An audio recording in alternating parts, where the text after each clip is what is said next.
Bonjour à tous, ravi de vous retrouver dans Smart Job, le rendez-vous RH et emploi de Bismart.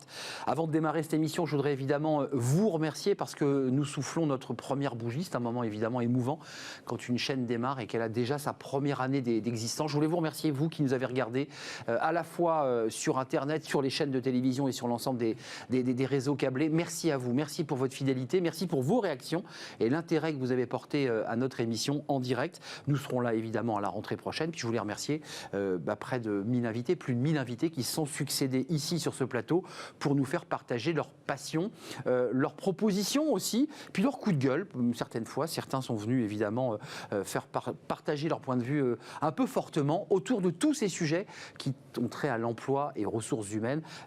C'est un vrai plaisir. J'ai eu un vrai plaisir à animer cette émission. Puis je remercie toutes les équipes techniques, Fanny Griesmer évidemment en première ligne, toutes les équipes techniques qui nous ont aidés à faire cette émission de qualité dont je suis très fier. Merci à vous. Voilà, on souffle notre première bougie. Et puis on va évidemment aujourd'hui dans nos rubriques habituelles, bien dans son job, s'intéresser à l'engagement des collaborateurs, qui est évidemment un défi. On en a beaucoup parlé pendant cette année. L'engagement, qu'est-ce que c'est en période télétravail? On en parlera avec Bernard Coulati. Il est sur notre plateau. Smart et Réglo, rubrique focus juridique, vous la connaissez. Un autre défi d'ailleurs pour les DRH, ce sont les congés payés, les règles et obligations dans un contexte où globalement un certain nombre de salariés ont été en télétravail, on en parlera. Et puis la pause café avec Fanny Griesmer, comme c'est notre première année, j'aurai une petite surprise, je ne sais pas ce que c'est, on le découvrira dans quelques instants. Le cercle RH, notre débat quotidien, on s'intéressera à la médiation en entreprise. C'est un sujet connu, on connaît la médiation familiale, peut-être un peu moins la médiation en entreprise. Qu'est-ce que c'est? On en parlera dans un contexte de télétravail où les conflits se sont exacerbés dans les entreprises. On en parlera avec des experts, auteurs de livres d'ailleurs sur la médiation en entreprise. Et puis pour terminer notre émission, dans Fenêtre sur l'emploi, on la terminera par cette question: comment faire émerger le collaborateur de demain? Une réponse ou des réponses d'ailleurs avec Clément Godinas, responsable alternance et relations école chez Kiabi, une marque de textile bien connue. Voilà, nous allons démarrer notre première émission de la première année de l'an 1 de Bismart. Tout de suite, c'est bien dans son job.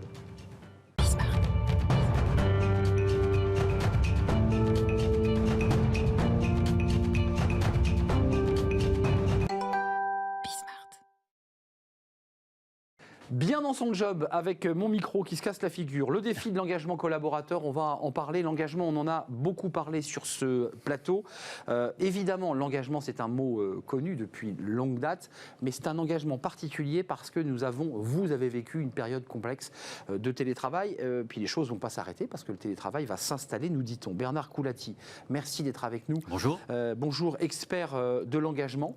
Vous enseignez le leadership dans une école, l'IESEG. Vous avez des étudiants de quoi? De Master 2 face à vous? Master 1, Master 2, Postgraduate. Voilà, donc avec des étudiants plein d'envie, plein d'ambition, à qui vous expliquez plein de choses, notamment le retour à l'humain. L'humain, c'est important, il ne faut pas le négliger. Double casquette, vous êtes consultant par ailleurs, auteur d'un livre Engagement 4.0, c'est dire la passion que vous mettez dans ce sujet pour une expérience durable au travail avec et par les collaborateurs. Ça, c'est votre livre et on l'a.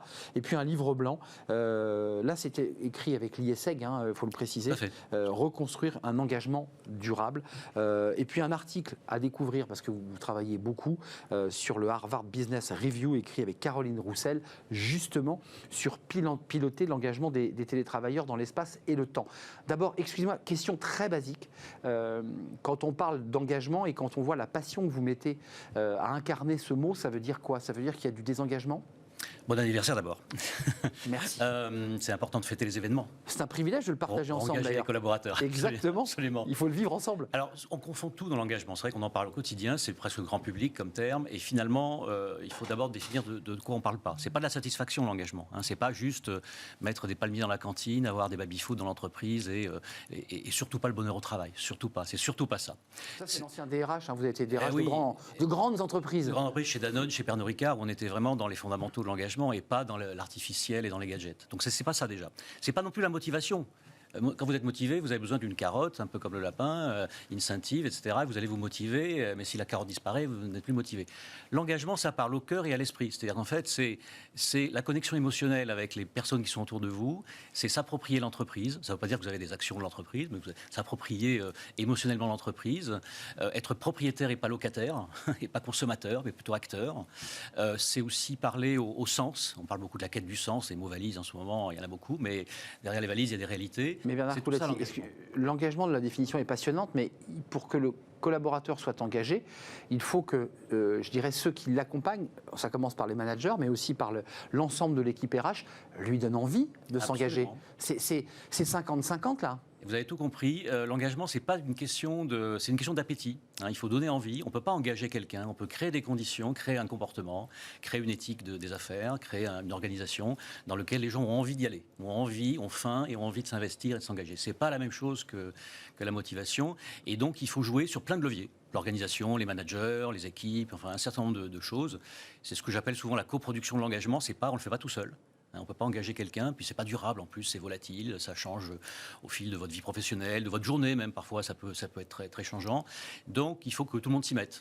C'est un jeu à plusieurs acteurs. L'article sur cet engagement des télétravailleurs, c'est-à-dire vous partez du principe, vous, qu'on est entré dans une nouvelle ère et qu'il va falloir donc réinventer, réenchanter le collaborateur dans un contexte de télétravail qui va se pérenniser. Vous êtes sur cette ligne-là ?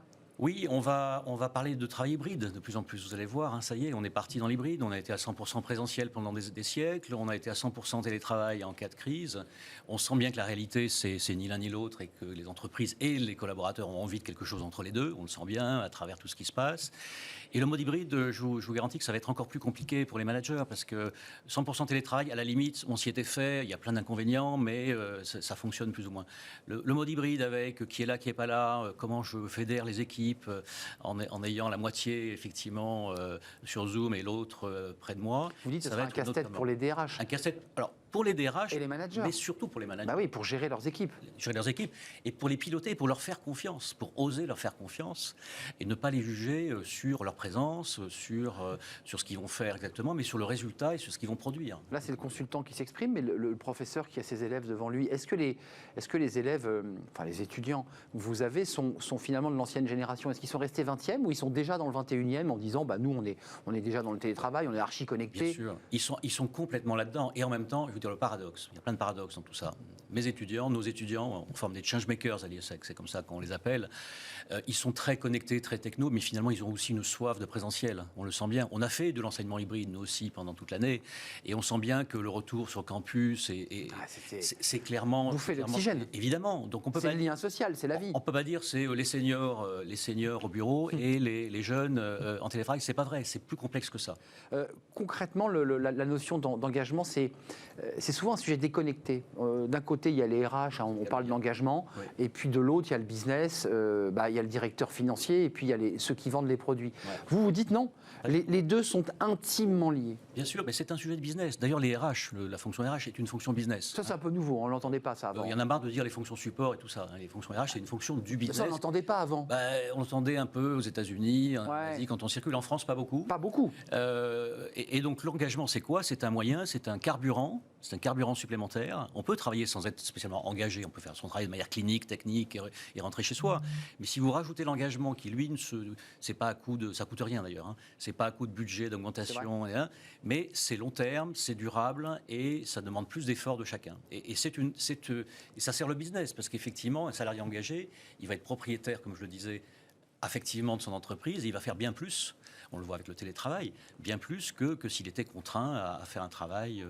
Vous le dites dans l'article, hein, vous citez l'Association nationale des DRH qui vient régulièrement sur notre plateau, qui sera d'ailleurs là cette semaine, je crois. Il s'agit, ça c'est la définition de la DRH, de l'ensemble des actions d'un salarié qui vont au-delà de la contribution demandée par le contrat de travail, qui renforce le sentiment de contribuer à un projet commun dans le respect des valeurs de l'entreprise. Ça veut dire, quelque part, il est en train de se mettre sur sa veste, l'entreprise, il se la marque. C'est pas si simple. Aujourd'hui, il y a des jeunes qui viennent dans l'entreprise qui disent mais moi, objectivement, j'ai pas envie du poste à responsabilité que vous me donnez. J'ai pas envie de m'engager. Il y a aussi presque une vision presque philosophique, j'allais dire presque politique, à ne pas s'engager. Absolument d'accord, et je crois que les barrettes, comme vous dites, les fagnons. à la japonaise, façon Eh oui. quality, total quality Tout des à années fait. 80, c'est terminé. Aujourd'hui, on ne peut plus engager les gens, demander aux gens d'être engagés quoi qu'il arrive. De manière Engage-toi, quoi. De manière, c'est pas possible. Il faut donner du sens, il faut convaincre, il faut expliquer le pourquoi. Les gens, ils ont envie de savoir pourquoi ils font quelque chose. Bien sûr. S'ils ne comprennent pas les finalités, à un moment donné, pourquoi je le ferais, quel est mon intérêt, etc. On n'est plus là-dedans. Et quand on dit la quête de sens, au-delà de tout le monde rigole parce que c'est un mot valise, etc., mais c'est super important. C'est fondamental. Je donne du sens à mes équipes, je rappelle les objectifs, je leur demande de s'investir un minimum. Il y a quand même un contrat d'investissement personnel minimal. Et les jeunes, vous savez, les jeunes, les moins jeunes, moi je ne crois pas trop aux différences générationnelles. Plus que ça existe, mais ce sont des comportements observables, c'est tout. Différent, c'est comme entre les Chinois et les Français, on ne se comporte pas de la même manière. Mais au final, les leviers de l'engagement sont les mêmes. Donc il n'y a pas de conflit de génération sur ce sujet. Je pense On pas. peut avoir 50 ans, 52 ans en étant très engagé. Je pense pas. Et 25 en n'étant pas du tout engagé. Je l'ai constaté moi-même dans mon expérience chez Danone, chez Pernod Ricard. Et donc ça vient de l'observation de terrain en fait. Et quand vous avez un management qui tient la route, qui est en proximité, qui donne du sens, et à l'écoute, qui est bienveillant et exigeant en même temps. C'est pas que bisounours, bienveillant, je m'occupe de toi. Il faut être juste. Et c'est pas que je te harcèle pour que tu travailles. C'est la ligne de crête entre les deux. Quand on est dans cette ligne de crête-là, que ce soit au niveau du manager, des RH, de l'entreprise, franchement, alors il y a toujours des exceptions, mais franchement, ça suit et l'engagement est là. C'est passionnant, Bernard Coulati. Ils ont beaucoup de chance, vos étudiants. Engagement 4.0 pour une expérience durable au travail et avec et par les collaborateurs. C'est intéressant, le et par. C'était la politique RH de Danone du temps de Ribou. Moi, c'était il y a très longtemps. Ça s'appelait avec et par. Avec et par, ça veut tout dire. Vous ne faites pas les choses qu'avec les gens, vous faites par les gens. Par les gens, c'est pas à travers eux. Exactement. Oui, c'est très important le et par dans ce livre. Merci d'être venu sur notre plateau, Bernard Coulati. Livre à découvrir. Et puis cet article, je le signale, Bernard Coulati, Caroline Roussel, sur le Harvard Review. Il est en ligne, on peut le lire, on peut le savourer. Merci d'être venu sur notre plateau. Merci à vous. La suite, vous la connaissez, c'est Smart et Réglo, c'est notre focus juridique. On s'intéresse, ça c'est un sujet RH et qui est aussi un casse-tête. C'est pas de l'engagement, c'est très concret, c'est la gestion des congés payés. Qu'est-ce que c'est compliqué, surtout en période Covid? Quels sont les droits, les obligations des salariés? On en parle tout de suite avec une avocate.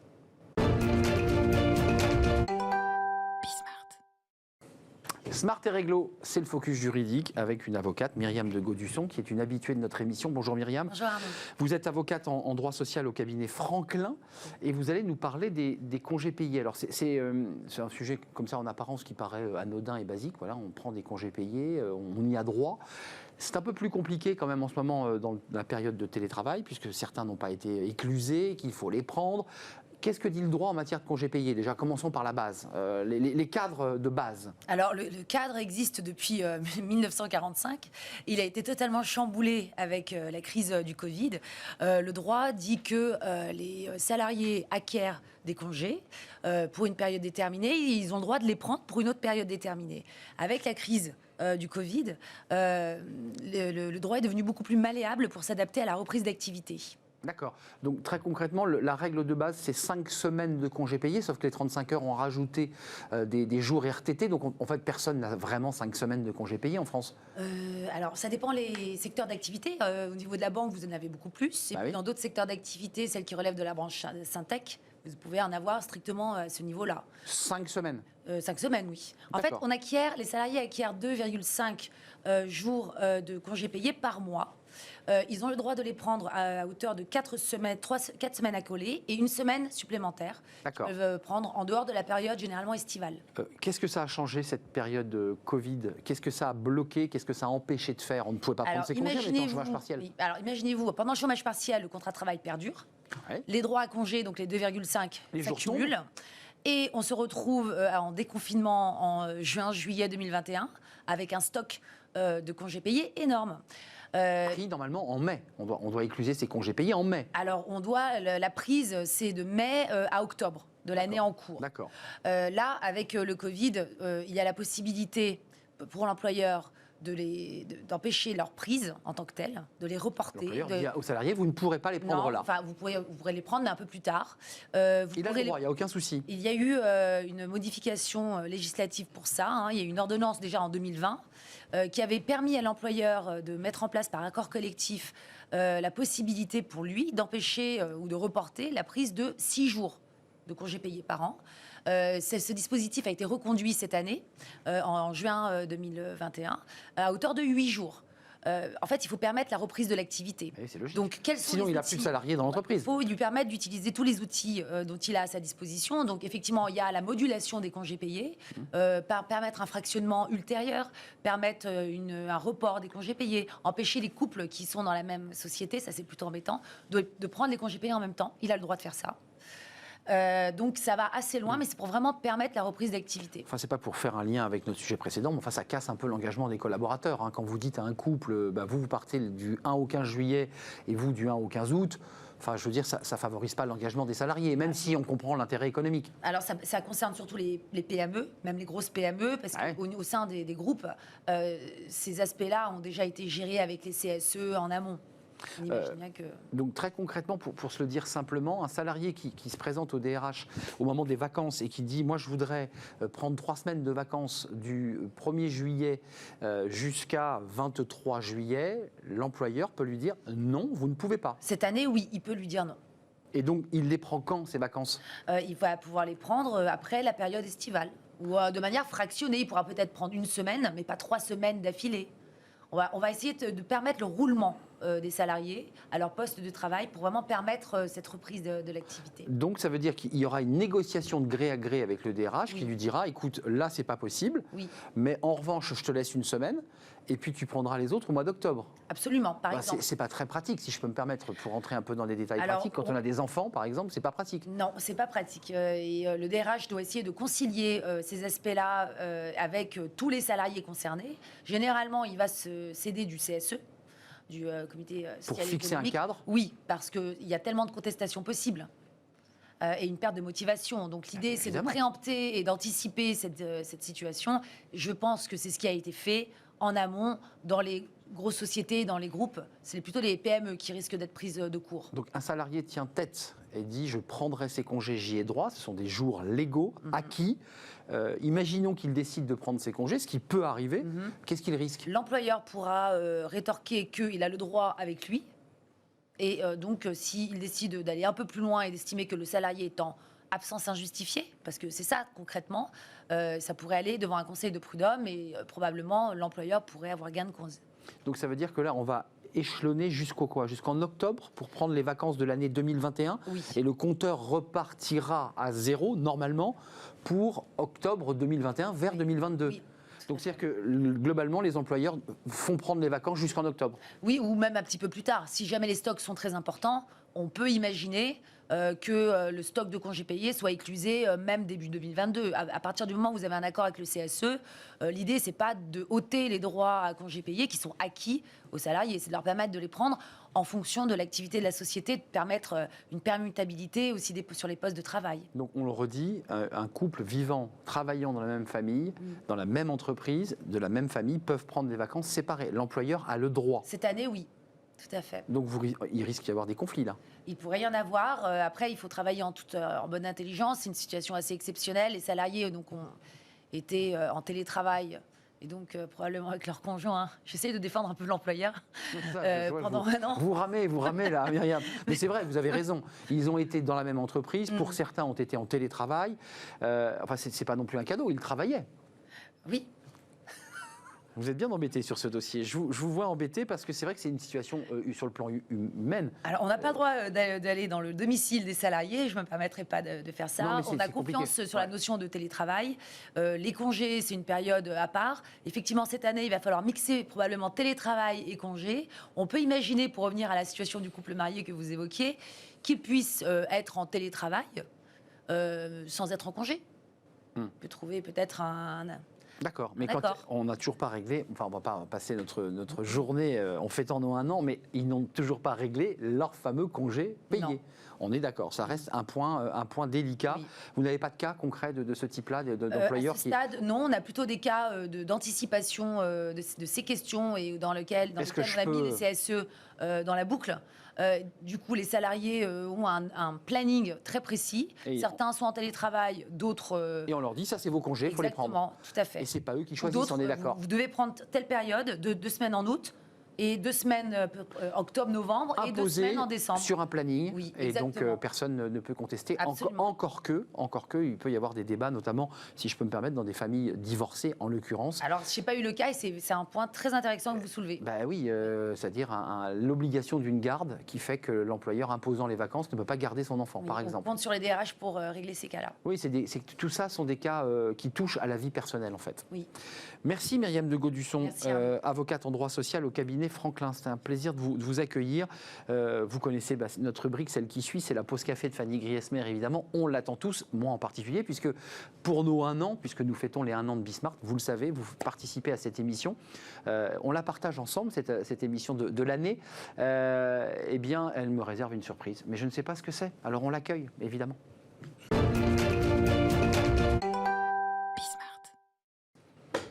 Fanny Griesmer et sa pause café. Ben, j'ai évidemment la main qui tremble, le stylo qui tremble, parce que évidemment, nos 1 an, on les a vécus ensemble. On a partagé cette émission ensemble.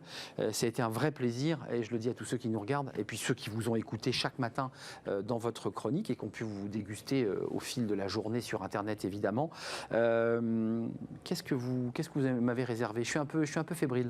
Eh bien, pour l'occasion, mon cher Arnaud, j'ai décidé de vous parler d'un métier et pas n'importe lequel, puisqu'il s'agit du vôtre, animateur télé. Ouais. C'est un métier particulièrement exigeant, qui demande beaucoup d'énergie. Il faut parler vite et bien, être réactif, répondre du tac au tac. Il faut aussi avoir le sens de l'humour, afin de trouver le bon mot, celui qui convient pour chaque situation, aussi inattendue soit-elle. Et sur ce point, on peut dire que tout au long de l'année qui vient de s'écouler, vous nous avez particulièrement gâtés, Arnaud. Roland Gomez qui utilise TikTok, TikTok et tout ce qui existe sur Internet, DG du groupe Proman, et en même temps on entend quelques rires en régie, ce qui veut dire que cette blague était drôle. Il y a parfois des éléments incontrôlables et quand ils surviennent, là aussi Arnaud, vous savez gérer parfaitement. Donc là, ça va être quelles sont mes qualités, comment les autres me perçoivent. Est-ce que je suis bordélique, est-ce que je suis organisée, j'en perds ma boucle d'oreille. Allez-y. Vous pouvez la remettre en direct, on est bien. Chute de boucle d'oreille en direct. Je me plaindrai auprès de la marque. C'est une boucle d'oreille qui fait sa reconversion. Elle a envie de partir. C'est ce qu'on appelle les aléas du direct. Vous êtes d'accord avec moi, Arnaud, car depuis le mois d'août dernier, nous sommes tous les jours en direct. Le direct, un exercice parfois périlleux. Il faut tout donner sur le moment. Tout donner, oui, à condition de savoir que l'émission a déjà commencé. Oh.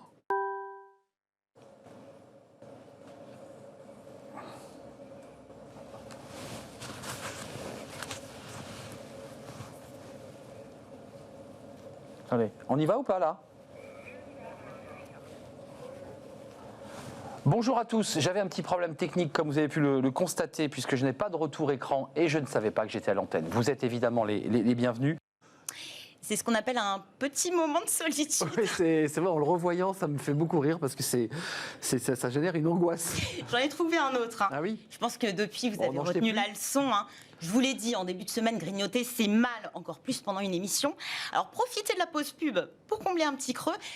Si vous voulez, pourquoi pas, mais je trouve que c'est assez risqué. Mieux que la carotte, un donut, donut glacé, donc je vous en ai ramené un, cher Arnaud. Oh, c'est gentil. Alors il n'est pas glacé, mais en revanche, il est bien. Il est tout enrobé de chocolat. Ah oui, c'est très bien ça. Mais je ne le mangerai pas tout de suite parce que sinon je ne pourrais pas continuer l'émission. Non, ça va être compliqué. Mais il est très beau. Un donut, mais un seul ou je Alors crois que non. C'est toutes les semaines. Un donut glacé, gratuit, tous les jours de la semaine, jusqu'à la fin de l'année. Le débat, tout de suite, un débat que vous avez déjà vu. Oui. Effectivement, j'avais la bouche un petit peu pleine de donuts. Ah voilà. Oui, ça vous paraît long dans ces cas-là. C'est ça. Voilà. J'avais oublié ça aussi. Ah oui, mais c'est vous qui m'avez poussé à manger un donut. Ah, mais pas pendant la pub, on a dit qu'on attendait la fin de l'émission. Depuis un peu plus d'1 an, le métier nécessite aussi de savoir gérer la distance. Vous n'êtes pas totalement en télétravail, Arnaud. Vous êtes en plateau. Mais vos invités, eux, sont en visio parfois. Et la visio a aussi ses aléas, notamment quand le quotidien surgit de nulle part. Dans cette séquence, vous allez le voir, ça vient visiblement de chez le voisin qui fait des travaux. Bonjour. Petit souci de connexion peut-être. Là, il est en train de faire décoller, l'avion décolle. Vous avez vu, ça c'est la magie de la visio. Alors oui, On ne maîtrise pas toujours son environnement. Quel travail d'archive. Oui.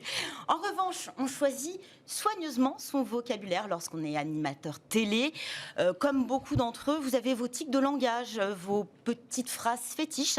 Alors avec Pauline qui nous accompagne, nous avons établi un top 3 que nous allons voir. J'ai envie de dire qu'en première position, nous avons choisi la ligne de crête. La ligne de crête, on l'entend régulièrement dans les débats. Il y a également renverser la table. C'est vrai. Notamment pour la reconversion. Et puis on a choisi cet adjectif fameux que vous aimez accoler à pas mal de mots. La fameuse reconversion, le fameux débat, le fameux Arnaud Ardouin, j'ai envie de dire. Le fameux. Et j'ai failli rajouter ce mot. Alors fétiche, je ne sais pas, mais en tout cas vous avez beaucoup de mal à le prononcer et nous, ça nous fait beaucoup rire. Sur LinkedIn, avec LinkedIn. Oui. Essayez pour voir. LinkedIn. Un un an, j'ai fait d'énormes progrès. On va travailler. Mais je sais. On le bravo. dit comment, Fanny? LinkedIn. LinkedIn. Voilà. On descend sur le in. Voilà. LinkedIn. Eh oui. Vous voyez, après un an de formation. Mais écoutez, dans un an, je pense que vous serez parfait. Pour autant, on ne va pas se le cacher, vous n'hésitez pas à sortir de votre zone de confort. Vous avez donné beaucoup de votre personne cette année, Arnaud. Même quand il a fallu vous essayer au yoga, vous n'avez pas contourné l'obstacle. Non, regardez. On veut voir votre haut du dos s'arrondir. On recommence 2 fois. Inspirez, vous tirez les genoux vers vous, vous creusez tout le haut du dos, vous regardez vers le plafond, vous amenez les omoplates l'une contre l'autre dans le dos. Expirez, vous savez que allongez les bras. C'est un moment de télévision qu'on vit là quand même. C'est grandiose. Grand moment de télévision, oui. Et vous êtes aussi essayé aux petits exercices de relaxation que je vous avais proposés en début d'année. Oui. Puis il y avait aussi cette tranche de bonne humeur partagée à distance avec un spécialiste du yoga du rire. Vous posez les mains sur vos épaules et là vous allez décrire 10 petits cercles. Ah oui. Voilà, dans un sens, puis dans l'autre. Je commence à avoir des courbatures déjà là. Il vous en faut Très peu. Vous écartez un petit peu les coudes. On refait 10 cercles dans un sens, puis dans un autre. Donc c'est le vol de l'hirondelle en quelque sorte. Exactement, on monte les coudes et pareil. Ah oui, en fait ça fait travailler les pectoraux. Alors Magali Bastos qui a écrit ce livre appelle ça rouler des mécaniques. Alors, je ne sais pas si on en impose vraiment en faisant cet exercice. Est-ce qu'on est ridicule? Je ne sais pas. Comme moi, vous réunissez vos 2 mains. Vous allez voir, c'est facile et très accessible. Ok, j'attends que tout le monde soit prêt. Je considère que vous êtes prêts et que vous me suivez. Il faut vraiment participer. Nous allons faire un rire proportionnel à l'espace entre nos mains. C'est-à-dire qu'en ce moment, il n'y a pas d'espace. Je ne vais pas rire. Petit espace, petit rire. Grand espace, grand rire. Donc on y va progressivement. Allez, on y va. Donc au début, on va peut-être être dans la mécanique.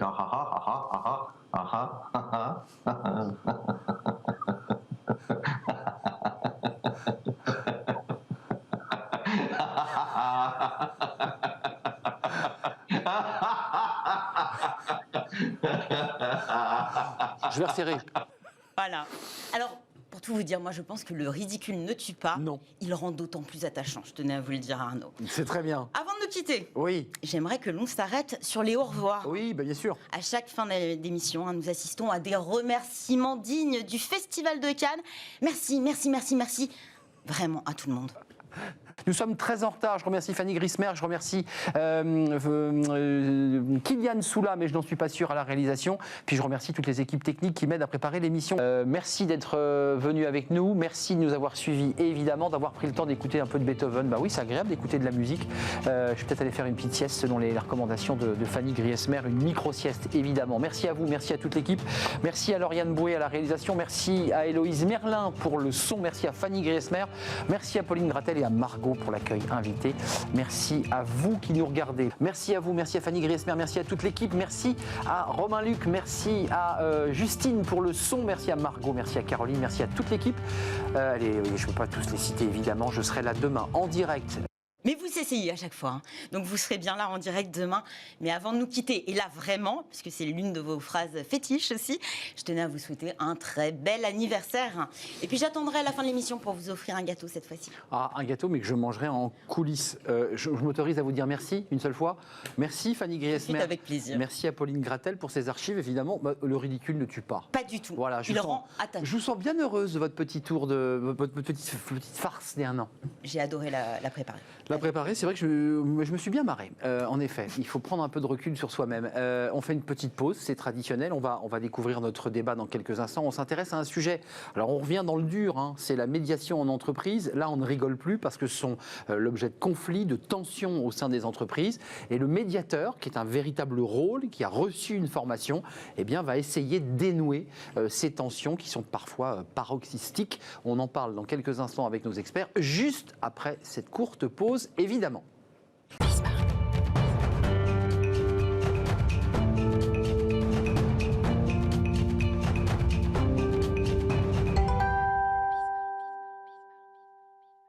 Le cercle RH pour ce débat de l'an 1 de Bismart. Ben oui, mesdames, parce que on va vivre, mes invités vont vivre ce premier débat de l'an 1. Ben oui, l'an 1 de Bismart et de Smart Job, évidemment. On parle de la médiation, pas de la médiation familiale, vous l'aurez compris, mais de la médiation en entreprise. C'est une vraie fonction avec une formation, avec des gens qui sont là dans l'entreprise pour dénouer, peut-être même éteindre l'incendie, parce qu'il arrive parfois que la tension soit si forte qu'il faille éteindre l'incendie par les mots, par la parole, pour éviter peut-être, et on va en parler sur ce plateau, d'aller jusqu'au tribunal, jusqu'au prud'homme, jusqu'à des conflits juridiques. C'est évidemment un sujet important, surtout dans le contexte télétravail, parce que les tensions sont peut-être montées d'un cran entre les managers, entre les collaborateurs, des mails envoyés, des mots de travers, et puis ça part. On en parle de cette médiation avec deux spécialistes du sujet. L'une que vous connaissez, qui est déjà venue souvent sur notre plateau, Valérie Ohanessian. Bonjour. Ravie de vous accueillir. Bon anniversaire. Merci. Et merci à vous, parce que vous faites partie de ceux qui nous ont accompagnés pendant une année dans le cercle des experts. Merci. Directrice générale de la Société française des analystes financiers, la SFAF, et administratrice de la Fondation Concorde. Et qui est très intéressant, vous sortez la médiation en entreprise, collection Que sais-je, il est sorti en mai, oui. Là il y a quelques semaines maintenant, mai 2021, les Que sais-je, ça nous fait penser à l'université, à la fac, à ces livres essentiels. L'île Que sais-je, tu vas tout comprendre, c'est aussi évidemment une explication pédagogique de cette médiation. Vous-même médiatrice, Valérie ? Oui, j'ai pratiqué la médiation un peu. Et j'ai eu envie surtout de donner un premier accès très généraliste, une acculturation à quelque chose dont je pense que le développement va être très très fort dans les années qui viennent. Isabelle Hercé, bonjour. Augustin Hercé, oui. Merci d'être avec nous. Vous êtes médiatrice, formatrice et directrice de l'Institut de formation à la médiation, à la négociation, IFOMEN. IFOMEN, absolument. Je l'ai bien dit, à l'Institut catholique. Et vous êtes venu avec votre livre, Stratégie de médiation pour les entreprises, la gestion des relations humaines, aux éditions Hermann. Merci d'être avec nous. D'abord, vos définitions de la médiation en entreprise. Vous êtes formatrice, vous formez, alors si je comprends bien, vous formez ceux qui souhaitent devenir des médiateurs et médiatrices. On est d'accord ? Plutôt médiatrice, plutôt que médiateur. Il y a plus de femmes que d'hommes dans cette, qui n'est pas vraiment, ce qui n'est pas un métier d'ailleurs, qui est plutôt une fonction. Merci à vous d'abord de m'accueillir sur ce plateau, parce que je suis très, très honorée d'être avec vous, effectivement. Pour moi, médiateur, médiatrice, en fait, je suis incapable de répondre à votre question, parce que je dois dire que tout le monde s'intéresse et effectivement a besoin de s'approprier ces outils de la médiation et de devenir médiateur. Et je pense que c'est important de le mentionner, c'est qu'il y a un vrai mouvement vers justement l'approche humaniste et l'approche de la gestion des relations humaines à l'amiable. Cette notion d'amiable est quand même importante. C'est à l'amiable. Alors c'est ça l'idée. Il n'y a pas de droit. Si, il y a des avocats qui participent aux médiations, bien sûr, et ils sont toujours les bienvenus puisqu'ils conseillent justement leurs clients. Ça tombe bien, puisqu'ils ont besoin souvent de conseils, tous ces gens qui viennent en médiation. Pas toujours, on est d'accord, pas toujours. Il n'y a pas toujours un avocat. En entreprise, c'est plus rare. C'est plus rare. Voilà, mais on a les représentants syndicaux qui viennent aussi accompagner les salariés, qui viennent aider. Juste pour ceux qui nous regardent, qui sont dans une PME, c'est vrai que le médiateur existe dans des grandes entreprises, beaucoup moins dans les PME, parce que le conflit se règle souvent dans le bureau du patron. La médiation se fait avec le patron. Dans les grandes entreprises, Valérie, vous nous le confirmez, lorsqu'il y a un conflit identifié, on appelle le médiateur. Oui, alors, Comme un peu on appelle le pompier lorsqu'il y a déjà un peu de fumée qui sort d'un tuyau. Oui, alors en fait, il y a plusieurs médiateurs. Je crois que c'est important de resituer cette fonction. Et selon le type de conflit, il y aura tel ou tel médiateur. Dans médiation, il y a l'idée d'entremise. Il y a l'idée de confier à un tiers indépendant et neutre la recherche d'une solution, comme le disait Madame, amiable, pour régler un différend. Alors, il faut que ce tiers soit véritablement neutre et impartial. Donc, ça ne peut pas être quelqu'un qui occupe une fonction dans l'entreprise dès lors que le conflit oppose l'entreprise à quelqu'un, que cette personne soit à l'intérieur ou à l'extérieur. Donc, il y a des médiateurs, on y reviendra, qui ont des missions différentes. Dans les grandes entreprises, il y a des médiateurs qui sont là pour gérer les conflits liés à la consommation, puisque le droit et le code de la consommation imposent maintenant la possibilité d'un recours à la médiation dès lors qu'il y a un différend entre un professionnel et un consommateur. On pense à la médiateur de l'énergie, par exemple, qui est très sollicité. Au médiateur que je connais bien, au médiateur des assurances, au médiateur des banques, puisque j'ai participé à l'époque à la mise en place de ces là, c'est une relation commerciale. C'est un client qui dit « moi, j'ai été floué ». C'est un client qui n'est pas content dans l'exécution du contrat. Voilà. Mais il y a des conflits du travail. Et à ce moment-là, ce n'est pas ce médiateur-là qui intervient. Non, ce n'est pas celui-là. Madame est mieux à même que moi de... Isabelle Aoustin-Hercé, justement, il y a ces médiateurs qui sont pour le coup assez médiatisés. On les a doucement identifiés. C'est la personne à qui on va pouvoir se confier et dont on pense qu'il est totalement neutre et qu'il peut arbitrer dans un conflit commercial. Il n'arbitre pas, mais en tout cas, il va envoyer le dossier, mais il va essayer de m'accompagner, en tout cas, dans ma demande. Moi, je parlais du conflit en entreprise. D'abord, la base d'un médiateur, c'est quoi? Qu'est-ce que vous leur apprenez? La psychologie, l'écoute, la bienveillance? C'est quoi les qualités d'un médiateur dont vous dites, lui, il est très bon? Quand on dit lui, il est très bon, ça veut dire qu'à la fin, on sait que ça va s'adoucir. C'est ça l'idée quand même. Oui, c'est tout à fait. C'est ce que vous disiez, c'est ce que vous disiez à l'instant, c'est que le médiateur, il est là effectivement pour aider les parties à rétablir une relation qui va leur permettre... Souvent rompue, hein. Souvent rompue complètement ou tout simplement abîmée. Là, il y a tous les degrés, je dirais que tous les degrés de la conflictualité peuvent y être, et jusqu'à la rupture complète. Hein. Donc voilà, le médiateur va intervenir pour créer les conditions justement de rétablissement de cette relation. Et donc, il va accompagner effectivement les parties, il va les sécuriser, il va les rassurer aussi. Et donc, ça veut dire que le bon médiateur, c'est celui qui va générer la confiance des parties pour lui faire confiance, pour accepter d'avancer vers cet autre qu'il déteste. On est là-dedans. Donc le sujet, c'est quand même d'accepter aussi d'avoir ce tiers qui est...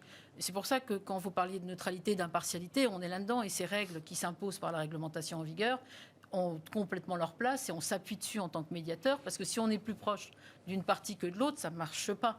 Donc les bonnes qualités d'un médiateur, pour moi, et c'est important effectivement de le souligner, c'est celui qui saura prendre la bonne distance. La bonne distance par rapport aux personnes. Donc il n'est pas psychologue, il n'est pas médecin, ça je vous le garantis. La bonne distance également par rapport aux émotions, parce que s'il se laisse impacter par l'un ou l'autre, ça ne marchera pas. Lui aussi doit se mettre à distance. Il se mettra à distance. Et puis la bonne distance aussi par rapport aux faits. Parce que s'il se rapproche des faits, il devient juge. Et là, on n'est pas dans la neutralité, ça ne marche pas. Permettez-moi, c'est compliqué parce que parfois, je me suis un peu intéressé à ce sujet par ailleurs, sans savoir qu'un jour je ferai cette émission. Mais il y a des cas très concrets. Un collaborateur prend une gifle, il y a une tension dans un bureau. C'est factuel. La collaboratrice dit « j'ai reçu une gifle ». Il y a des tentatives de suicide. Voilà, le médiateur ne peut pas le nier. La journée qui viennent de casser une cloison à force de coups de pied. Enfin, oui, bien sûr, il y a des événements qui se passent dans les entreprises. Donc, attendez, vous évoquez des sujets qui parfois dans l'entreprise peuvent finir très basiquement par vous prenez la porte, vous quittez. La médiation permet quoi? Un type qui défonce une cloison, une fille qui pète une cloison parce qu'elle est à bout de...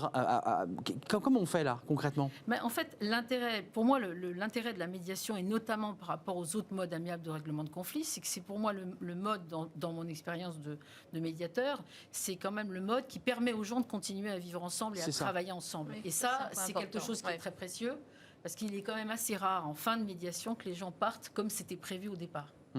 Mais attendez, ça va très très loin la médiation. C'est comme un examen de conscience, c'est un cheminement intérieur. C'est un cheminement. Ça ouvre des portes incroyables. Souvent, les gens se livrent énormément dans les médiations. Oui, c'est pour ça d'ailleurs que l'un des autres principes très fondamentaux, c'est celui de la confidentialité. Et la confidentialité des échanges, c'est essentiel pour libérer la parole et que la confiance s'installe. Parce que, en effet, l'idée, c'est d'arriver à une verbalisation qui canalise la violence, finalement, et qui permet d'aller jusqu'au bout des non-dits. On y reviendra peut-être. La violence, c'est quand on n'a plus de mots, c'est ce qu'on dit. Mais moi, je suis convaincue de ça. Enfin, bon, moi, voilà. Je pensais qu'il faut mettre des mots. À titre personnel, je suis quelqu'un de très rationnel et je crois beaucoup au langage comme un moyen de canaliser la violence. Mais Madame disait un point qui me paraît extrêmement essentiel au moment où on parle de ESG. C'est un petit peu la thèse de ce petit ouvrage modeste, c'est que on est dans la recherche de la durée, de la durabilité. On sait que ça a une valeur économique, la relation durable. On le découvre de plus en plus. Et on le découvre de plus en plus. Oui. Et donc, pour moi, la médiation, c'est un outil de gouvernance.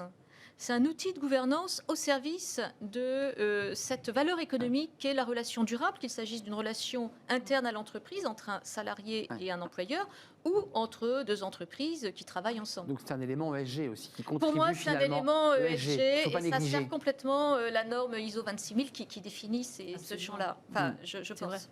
Alors, vous êtes d'accord avec ça? C'est aussi un élément qui contribue à la qualité de vie au travail. Vous dites, on a des médiations, on assouplit les tensions. Elles existent. Depuis la nuit des temps, depuis qu'on travaille, il y a des tensions. Alors pour moi, l'entreprise, c'est le lieu évidemment idéal, quelle que soit l'entreprise, où effectivement il peut y avoir des tensions. Et ça fait partie de la vie de l'entreprise, vous le soulignez à juste titre. Mais effectivement, le sujet, c'est justement d'essayer pour chacun non seulement de trouver sa place, c'est là où on parle de qualité de vie au travail, mais je pense que ça va même plus loin que ça. C'est aussi de trouver des relations sereines et de pouvoir arriver à développer ce qu'on est, à être reconnu, de s'épanouir. C'est le sens du travail, c'est tous ces éléments-là qui font qu'on va y arriver si on accepte, et c'est là bien la difficulté de cheminer vers l'autre, comme vous le disiez, mais aussi d'accepter ce que l'autre est. Et c'est là où c'est beaucoup moins facile que ce qu'on peut dire. Juste à l'origine quand même du conflit, il est détecté par un manager, une situation de tension, de violence, d'engueulade, pour le dire simplement. Il faut que les deux acceptent de venir autour de la table. C'est pas toujours simple. Absolument. Il y a un tel niveau de violence et de détestation que... Oui, et ce cheminement dont on parlait, il n'est possible que si les gens acceptent de s'investir et acceptent d'aller vers l'autre. Et ça, c'est pas facile. D'où le fait... de se remettre un peu en question. Oui, de se remettre en question. Mais cette liberté, elle est essentielle. On peut arrêter une médiation quand on veut. On a un vrai processus libre. Et ça, c'est important parce que le médiateur va s'appuyer sur cette liberté parce que les gens font ce qu'ils veulent. Et le médiateur n'avancera avec eux que s'ils le veulent. Vous parliez de juridique, de ESG, c'est une des briques de l'ESG qui contribue finalement à créer de cette entreprise une image de bienveillance, de bien-être. Qu'est-ce qu'on en fait de toutes les notes que prend le médiateur? Parce que j'imagine qu'il prend beaucoup de notes, qu'il écoute. Quelque part, il est obligé de poser sur une feuille. Ça ne remonte pas à la direction de fait. Qu'est-ce qu'il en fait? Non, mais je vous pose des questions pour la gratter. Je le fais bien sûr exprès. Mais qu'est-ce qu'on en fait? Qu'est-ce que vous en faites ensuite? En réalité, d'abord, il écrit ou il n'écrit pas. Il n'y a pas de règle. Moi, j'ai rencontré des médiateurs. À l'écoute seulement? Oui, c'est chacun a sa pratique. Bon, il vaut mieux quand même. Enfin bon, moi, quelques petites personnellement, notes. j'écris parce que voilà. Mais voilà, ça passe aussi beaucoup par l'oralité. Et l'objectif, c'est d'arriver à s'entendre. Et donc, en fait, le déclic, c'est pour la personne de comprendre qu'elle a quelque chose à gagner à venir, malgré sa souffrance et malgré ce conflit qui la ronge.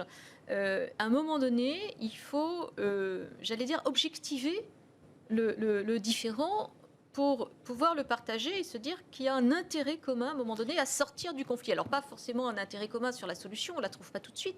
Et le médiateur, il n'est pas là pour ni arbitrer, ni produire lui-même la solution, mais la faire émerger ça ne répond pas à ma question. Oui. Qu'est-ce que le médiateur fait le médiateur, il conduit les entretiens avec ça parce que ça lui permet de... Aucun feedback, c'est ça que je voulais dire, pour le dire un peu Après, il y a des techniques que Madame pourra expliquer beaucoup mieux que moi. C'est-à-dire que dans les techniques de médiation, il y a des moments collectifs, il y a des moments bilatéraux. C'est ça. Donc, il utilise tout ça dans ces entretiens-là. Et puis, à un moment donné, il va y avoir un accord. Dans le meilleur des cas. Écrit. Et cet accord, il sera écrit et il pourra... pas forcément. Pas forcément. Pas forcément, mais... Enfin, il faut bien poser quelque chose sur un papier. Mais bon, dans le cas... les parties font ce qu'elles veulent. Excusez-moi, je vous pose des questions un peu de béotien parce que ça me passionne. Ouais. C'est un sujet passionnant. Non, parce qu'on rentre finalement au très fond de l'être humain à travers cette médiation. Oui, le médiateur... par ses appétences, découvre finalement que l'un des interlocuteurs a des troubles psychologiques, considère qu'il peut en avoir. Est-ce qu'il est dans l'obligation de le signaler parce que il n'aboutira pas et qu'au final, il faudra se séparer du collaborateur, ou est-ce qu'on aboutit toujours à une situation où globalement tout le monde sort épanoui? J'en suis pas sûr. Alors, il y a plusieurs J'en suis points. pas sûr. Il y a plusieurs points dans ce que vous dites, mais je reviens sur ce principe justement de confidentialité qui est effectivement essentiel. Le sujet de la confidentialité, bien sûr que le médiateur est engagé, mais les parties aussi. Ça veut dire que rien ne sort en médiation de ce qui est dit en médiation. Donc c'est assez clair. Le principe était. Mais le DRH, il fait toc-toc un jour et vous dit, vous en êtes où là de la médiation? Mais le DRH on en fait quoi de cette affaire? Le DRH fait toujours toc-toc, et la direction, et les syndicats, et les collègues. D'accord. Et c'est normal. D'où l'importance pour le médiateur de bien poser son cadre en amont et de préciser comment ça va se passer. Mais il y a bien un délai, c'est-à-dire qu'il y a bien, au bout de 6 mois, si vous n'avez pas dénoué l'affaire... Ah mais non, ça ne dure pas 6 mois, ça ne peut pas. Non, mais j'en sais rien. Ça dure combien de temps? En général, il faut entre 2 et 3 mois, bon, alors, même y compris avec 50 ou 70 personnes. Au bout de 3 mois... Je pense qu'il faut que ça aille vite en médiation, sinon les gens s'épuisent. S'épuisent. Mais la confidentialité, c'est un sujet important, et en même temps, chacun dit ce qu'il a envie de dire. Ça veut dire qu'en médiation, le médiateur met d'accord les gens, s'ils le souhaitent, pour que le médiateur se fasse leur intermédiaire aussi auprès du CSE, auprès de la direction. Ce sont les gens qui sont en médiation qui décident de sortir de la confidentialité quelques éléments ou pas. Après, il y a un dernier point que vous avez mentionné qui est important, c'est quelles sont les exceptions à la confidentialité qui ne pourraient pas rester. C'est assez simple, c'est en fait tout ce qui va mettre en péril la santé physique ou morale de la personne. Ça veut dire, enfin moi ça m'est arrivé une fois en 12 ans, quelqu'un qui disait, en sortant je vais aller me jeter du pont, parce que mon bureau est près d'un pont. Et donc là j'ai dit, je vais en parler à votre hiérarchie, effectivement, parce que là, vous voyez, elle me dit, c'était une blague. Je dis, oui, mais moi je l'ai entendu en fait. Donc on ne peut pas passer ça sous silence, évidemment. Donc c'est pour moi la seule exception. Après, effectivement, c'est l'application des taxes, ou alors des enfants, mais là, je ne fais pas de médiation familiale. Comme il nous reste peu de temps, vous voyez, quand le temps passe vite, ça veut dire qu'il y a une densité, et voilà, c'est passionnant. Mais d'où l'intérêt d'une stratégie quand même à mettre en place en entreprise pour tenir compte de tous ces ensembles. Et du coup, ce qui est essentiel aussi, c'est de tenir compte de tous les éléments, de tous les acteurs. Vous voyez bien dans ce qu'on dit depuis le début, que tout le monde est important. Oui, bien sûr, les syndicats. Les partis en souffrance, etc. Donc, d'où l'intérêt aussi de pratiquer ce qu'on appelle la médiation systémique, qui va tenir compte de tout l'environnement et de tous les sujets. Mais je veux aller au bout de mon idée. Ça n'aboutit pas toujours. Je vous voyais dire oui, c'est vrai, ça n'aboutit pas toujours. C'est pas une science exacte. Et qu'à un moment donné, lorsqu'il y a eu un conflit, lorsqu'il y a eu une destruction, je ne sais pas, d'un bien, vous parliez de la cloison tout à l'heure, l'employeur est en mesure à un moment donné de dire, vous avez détruit une partie de ce bien, je peux engager des poursuites. Enfin, je veux dire, d'un point de vue purement légal. Qu'est-ce qui se passe une fois que le DRH, vous êtes croisé, vous êtes dit, bon, j'ai fait mes 3 mois, je ne suis pas sûr, on n'est pas allé au bout. Qu'est-ce qui se passe là? La médiation n'aboutit pas et donc l'entreprise reprend le dossier? Et bien après, si le conflit ne trouve pas sa résolution de manière amiable, il y a les tribunaux et ça rejoint le circuit juridictionnel. Alors, juste des éléments par rapport à ça. On a du mal à dire qu'une médiation n'aboutit pas en entreprise, parce que ce que je constate quand même dans les médiations, en tout cas... C'est que ça marche plutôt bien. C'est surtout que c'est impressionnant de voir le potentiel qui réside dans tous ces gens qui sont en difficulté. Je ne connais pas de médiation qui n'aboutissent pas en entreprise. Parce que ça leur a servi à quelque chose. Oui, parce qu'ils perçoivent, y compris leurs difficultés, d'un autre prisme. Évidemment. Et donc, ils ont fait un pas de côté grâce à la médiation. Vous n'êtes pas psy, mais on ne me retirera pas de l'idée qu'il y a quand même un travail comme ça d'accouchement. Mais c'est eux qui font le travail. Et il y a un point important, c'est que lorsqu'il y a un accord, celui-ci est exécuté beaucoup plus facilement qu'une décision de justice. Et ça, c'est l'un des avantages de la médiation. Et c'est assez logique, puisque les parties sont à l'origine de l'accord. Ça ne vient pas d'en haut, ça leur est pas imposé. Donc, ils se réapproprient tout ça. Et l'un des grands bénéfices de la médiation, c'est cette exécution volontaire de l'accord trouvé par les parties. Et en entreprise, les accords sont appliqués. C'est ça qui est intéressant, y compris quand il n'y a pas d'écrit. C'est ça qui est impressionnant aussi. C'est là où je vous disais que les êtres sont... Je suis en train de déborder malheureusement, mais Isabelle, Valérie, d'un mot chacune, est-ce que le contexte du télétravail qui est en train de s'imposer, qui est en train de se pérenniser, est un nouvel espace de conflit? Isabelle? Pour moi, il y a des nouvelles conflictualités, effectivement, qui ont émergé avec ce confinement, je vous le confirme, d'où la stratégie encore plus, je dirais, pointue à mettre en place sur la gestion des relations humaines. Parce que le télétravail, on parlait de communication, il y a le verbal, mais il y a tout le non-verbal, il y a tout ce qu'on va chercher dans son travail, qu'on ne trouve malgré tout pas toujours derrière un écran, surtout si on éteint quand même la caméra. Donc, vous voyez, la communication, elle a pris un coup quand même. Et d'où les malentendus aussi d'un mail, d'une phrase mal dite. L'insupportabilité de l'autre. On a du mal à s'adapter à l'autre quand il n'est pas là, c'est compliqué, vous me l'accorderez. Donc, télétravail, c'est pas facile. Donc, Valérie, mot de la fin? Oui, cette nouvelle ère qui s'ouvre, dont on nous dit qu'elle s'ouvre. Je pense en effet que voilà, tout changement et toute perturbation dans la communication peut générer des malentendus et donc des différends.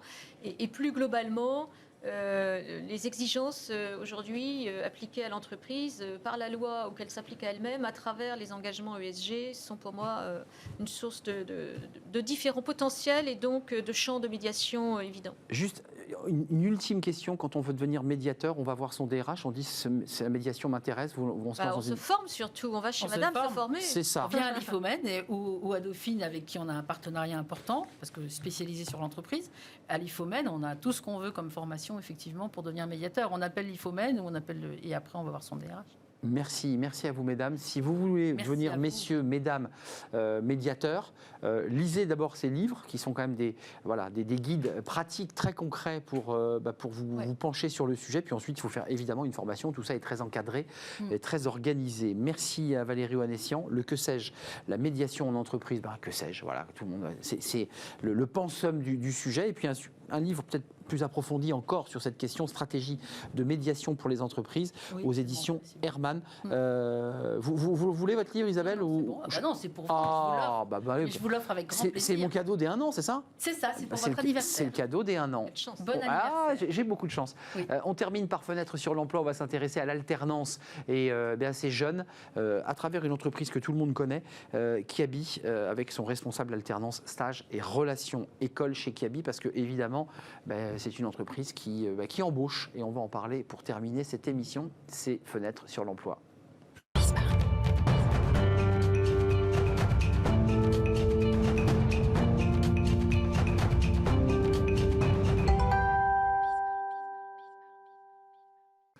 Fenêtre sur l'emploi avec mon invité. Il est là, il est assis. Clément Godina, merci d'être avec nous. Godinas peut-être d'ailleurs. Godinas, parce que le S se prononce évidemment. Responsable alternance, stage et relations école chez Kiabi. Kiabi, tout le monde connaît cette marque textile à bas prix, avec des produits très sympas. Tout à fait.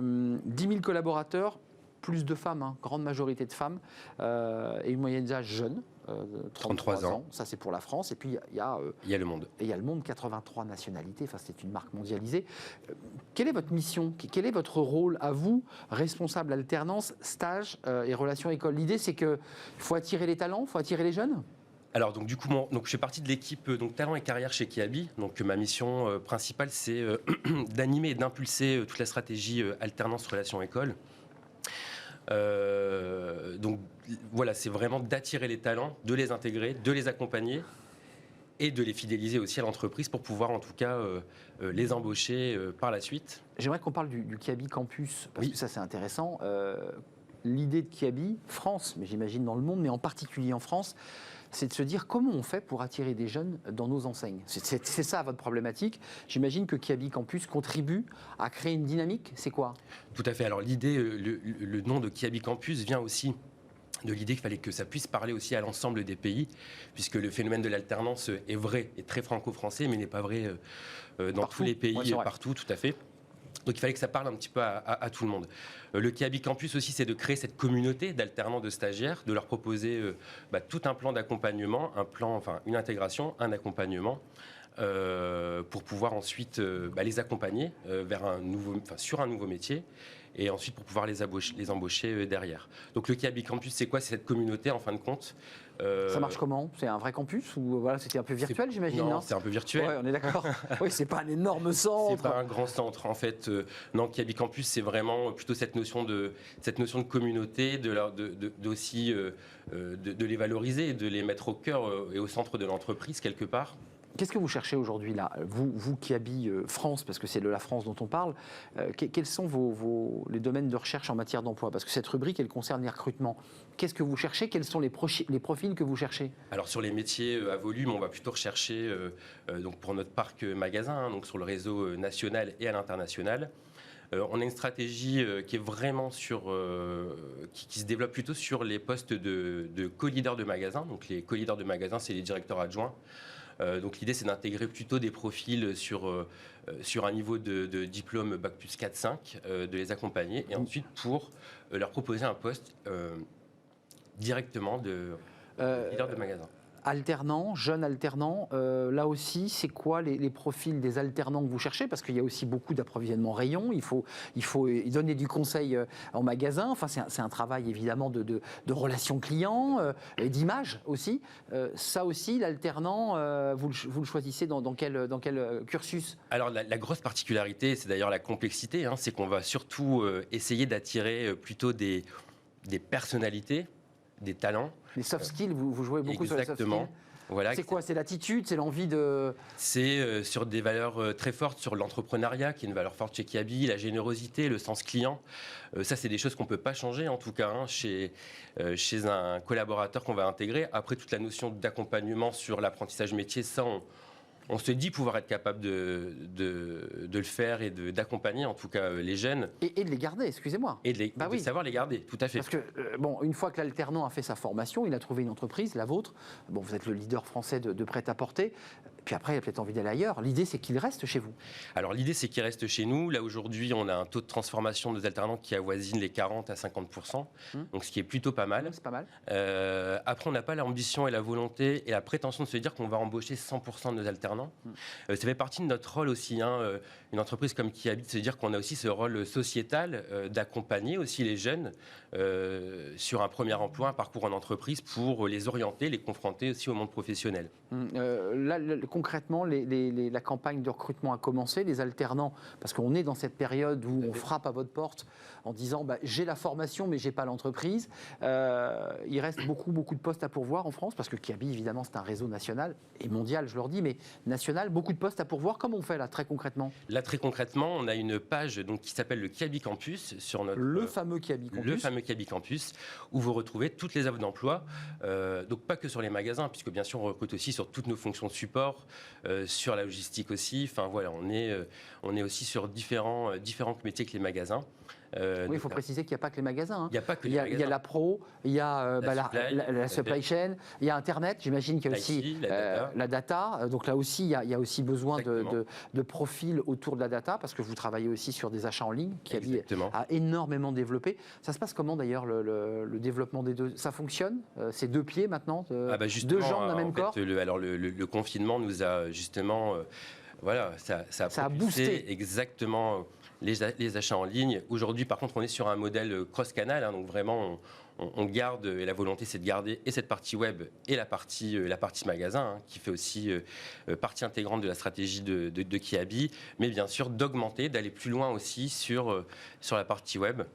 Kiabi Campus, c'est un onglet, il suffit de mettre Kiabi Campus et là vous aurez, j'imagine, des offres ou des propositions d'alternance, peut-être même d'ailleurs des CDD, des CDI, j'imagine, parce que Kiabi utilise des étudiants, me semble-t-il, aussi pour des jobs de complément. On l'évoquait hier sur ces jobs, pas d'été, mais des jobs de complément. Tout à fait, avec des jobs étudiants, et ça c'est très utile aussi pour eux. Merci d'être venu nous éclairer. Kiabi Campus, entreprise qui avance, qui recrute beaucoup et qui travaille beaucoup sur sa politique jeune. C'est important. Tout à fait. Merci, Clément Godinas, responsable alternance stage relations école chez Kiabi, la mode à petit prix.